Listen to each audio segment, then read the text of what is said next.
तो दोस्तों आज हम सोया चंक्स के बारे में डिस्कशन करेंगे।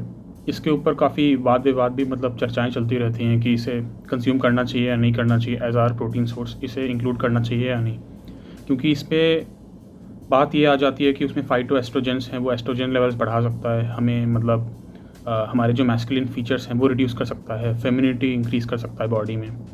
तो ये एक चीज़ है और यूरिक एसिड भी काफ़ी ज़्यादा इससे इंक्रीज़ होता है।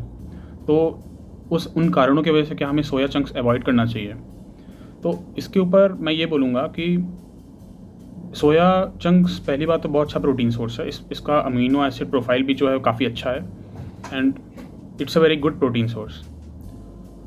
प्लस वो 100 ग्राम में 50 ग्राम अराउंड प्रोटीन दे देता है, जो कि और कोई नेचुरल सोर्स जो है प्रोटीन का नहीं होता है वैसा। If you are talking about something else apart from whey protein powder, of course naturally मतलब चिकन से भी इतना नहीं मिलता। चिकन या मटन या फिर कोई अदर नॉन वेज डिश है, उसमें भी उतना प्रोटीन नहीं होता जितना सोया चंक्स में होता है। तो हम रिड्यूस लेवल्स में अराउंड 50 ग्राम, 60 ग्राम, 40 ग्राम इतना अगर हम रोज़ खाएं तो दिक्कत की बात नहीं है दोस्तों। प्रॉब्लम यहाँ पर क्या है, जब हम किलोज़ में जब उसे हम कंज्यूम करते हैं तो इसके थोड़े बहुत इफेक्ट्स दिखना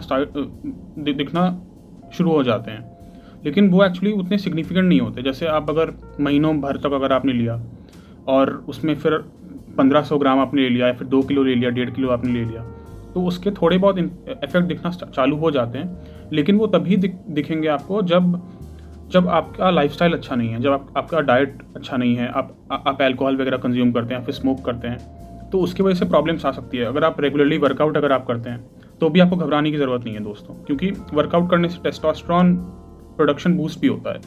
तो अगर एस्ट्रोजन लेवल्स थोड़े बहुत अगर बढ़ भी रहे हैं, that is suppressed by our healthy lifestyle, our workouts, our exercises. तो उससे बिल्कुल ही प्रॉब्लम की बात नहीं है। बहुत अच्छा प्रोटीन सोर्स है सोया चंक्स।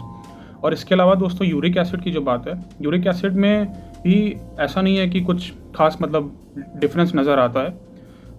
अगेन अगर आपका डाइट अच्छा है, आप हाइड्रेटेड हैं, तो फिर आपकी किडनीज में बिल्कुल ही प्रॉब्लम नहीं आएगी। और वर्कआउट करने से, एक्सरसाइज करने से आपका जो किडनी फंक्शन है वो भी इम्प्रूव होता है, तो उसमें भी दिक्कत की कोई बात नहीं है। तो आप बिल्कुल खा सकते हैं, लेकिन ध्यान दें मतलब 50, 60, 70 ग्राम के अराउंड अगर आप खा रहे हैं तो कोई दिक्कत की बात नहीं है। इसको बहुत ज़्यादा आप ना बढ़ाएं एक दिन में, तो फिर बिल्कुल सेफ़ है सोया चंक्स खाना। आप बिल्कुल आराम से खाइए, अपने डाइट का आप उसे हिस्सा बनाइए। ये काफ़ी अच्छा प्रोटीन सोर्स है। और अगर आपको कुछ इन्फॉर्मेशन चाहिए फिटनेस से रिलेटेड या फिर किसी और चीज़ से रिलेटेड, न्यूट्रिशन से रिलेटेड या फिर anything related to history, pol science, तो आप ज़रूर कमेंट सेक्शन पे आप कमेंट कीजिए। मैं उसके ऊपर और भी इन्फॉर्मेटिव वीडियोज़ बनाऊँगा आपको एजुकेट करने के लिए। धन्यवाद देखने के लिए।